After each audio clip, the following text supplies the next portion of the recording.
Hello बच्चों, आपका स्वागत है आपके अपने YouTube channel highlight inter science classes में। बच्चों, आज क्रैश कोर्स का तीसरा दिन है, अर्थात तीसरा वीडियो आज आप लोग देख रहे हैं। क्रैश कोर्स का पार्ट थर्ड, वास्तविक संख्या का पार्ट थर्ड देख रहे हैं। इसमें दो क्वेश्चन को आपको बताया जाएगा। फर्स्ट क्वेश्चन है साबित करें कि रूट 3 एक अपरिमेय संख्या। दूसरा क्वेश्चन है साबित करें कि 3 + 2 √ 5 क्या है, अपरिमेय संख्या। चलिए फर्स्ट क्वेश्चन में विचार करते हैं। कह रहा है रूट 3 एक अपरिमेय संख्या। कौन संख्या? रूट 3 एक अपरिमेय संख्या। यह हम लोग पहले से ही जानते हैं कि रूट 3 वास्तव में एक अपरिमेय संख्या, लेकिन हमको क्वेश्चन में कहा गया कि इसको साबित कीजिए। तो चलिए हम साबित करने का प्रयास करते हैं कि रूट 3 वास्तव में अपरिमेय है कि नहीं है। ठीक है, तो चलिए देखिए मान लिखते हैं। तत्काल माना कि थोड़ी देर के लिए मानेंगे, क्योंकि परमानेंट नहीं मान सकते हैं कि रूट 3 एक है ना अपरिमेय संख्या। ये थोड़ी देर के लिए मानना है। ठीक है, तत्काल माना कि रूट 3 एक ऐसी संख्या है, परिमेय संख्या है, परिमेय संख्या है।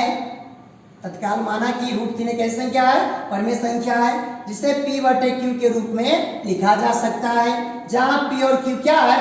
दो सहभाज्य पूर्णांक है। सहभाज्य पूर्णांक का मतलब हुआ जब दोनों संख्याओं का मौसक ज्ञात कीजिएगा ना, तो मौसक यदि उसका एक आता है तो वैसे संख्या को हम लोग क्या बोलते हैं? सहभाज्य पूर्णांक बोलते हैं। ठीक है, तो लिखे हैं जहां P और Q क्या है? सहभाज्य पूर्णांक है, तथा Q का मान ऐसे 0 के बराबर नहीं है। ठीक है, इस बात को हम मान लिए हैं कि रूट 3 एक परिमेय संख्या है, क्योंकि अपरिमेय साबित करना है तो हम गलत ही माने हैं कि परिमेय संख्या है। आप परिमेय लेकर चलेंगे ना तो अपने आप कहीं ना कहीं पर गलती हो ही जाएगा। जैसे ही गलती हो जाएगा तो क्यों गलती हुआ?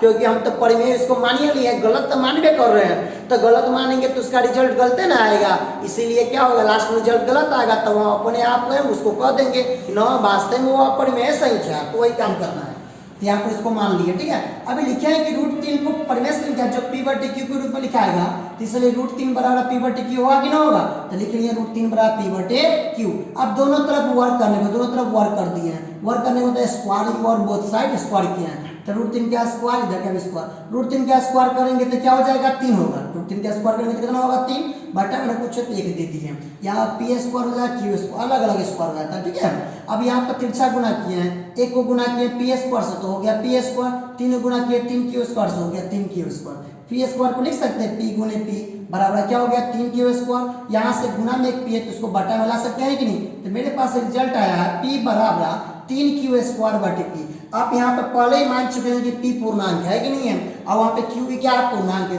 P भी पूर्णांक है, तो देखिए यहाँ P ऑलरेडी पूर्णांक है, Q स्क्वायर बटे P है ना, ऊपर पूर्णांक नीचे पूर्णांक बटे पूर्णांक एक प्रकार का भिन्न संख्या होता है। तो यहाँ पे P पूर्णांक हुआ और ये जो 3Q स्क्वायर P है ना, वो हो गया भिन्न संख्या। तो वही लिखे हैं यहाँ P पूर्णांक और इतना क्या है? भिन्न संख्या है। और हम जानते हैं, क्या जानते हैं? कि पूर्णांक भिन्न के बराबर नहीं होता है। देखिए, तो पूर्णांक भिन्न के बराबर नहीं हुआ, इसका मतलब हमारा जो स्टेटमेंट यहाँ पर वो गलत हुआ कि नहीं हुआ?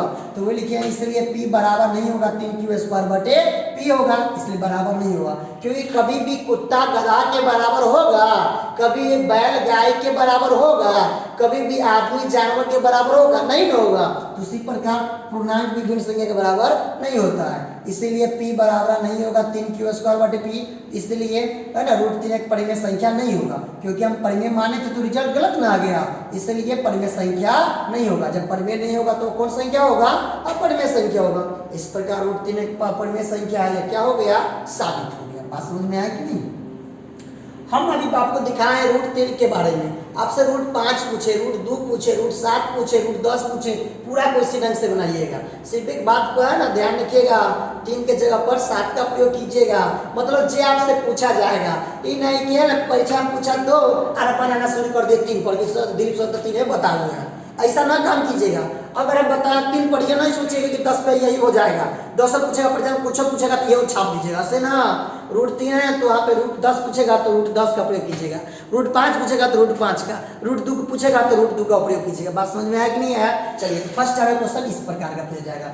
सेकंड टाइप क्वेश्चन आपसे पूछा जाएगा कि ना साबित करें कि 3 + 2 √ 5 एक अपरिमेय संख्या। आप देखिए यहाँ पर थोड़ा दूसरे ढंग से, यहाँ पर एकदम अकेला पूछ रहा था, अपरिमेय संख्या दिया ही बात तो वही कर रहा था। यहाँ पे वो परिमेय अपरिमेय का मिलन है। ठीक है, तो कह रहा है 3 + 2 √ 5 एक अपरिमेय संख्या होगा। इस बात को क्या करना है? साबित करना। चलिए, बहुत अच्छा बात है। इसको तो कैसे साबित करते हैं? पहले मान लेंगे तत्काल माना कि 3 + 2 √ 5 एक यही संख्या है, परिमेय संख्या, जो कितना के बराबर है? 8 के बराबर। पूरा को हम आर के बराबर मान लिए। सोचिए तब, यह परिमेय संख्या कहते हैं आर के बराबर है, इसका मतलब परिमेय को हम बोले हैं कि पहले ये समझा दिए हैं कि 3 + 2√5 एक परिमेय संख्या, और ये बोल रहे हैं कि आर के बराबर है, मतलब आर भी परिमेय संख्या न होगा, बिल्कुल होगा परिमेय। यहाँ पर लिखिए 3 + 2√5 क्या हो गया, आर हो गया। यहाँ से √5 वाला पद टर्म है उसको रहने दिए हैं और 3 को उधर फेंके हैं, तो 2 + √5 क्या हो गया, r - 3 हो गया।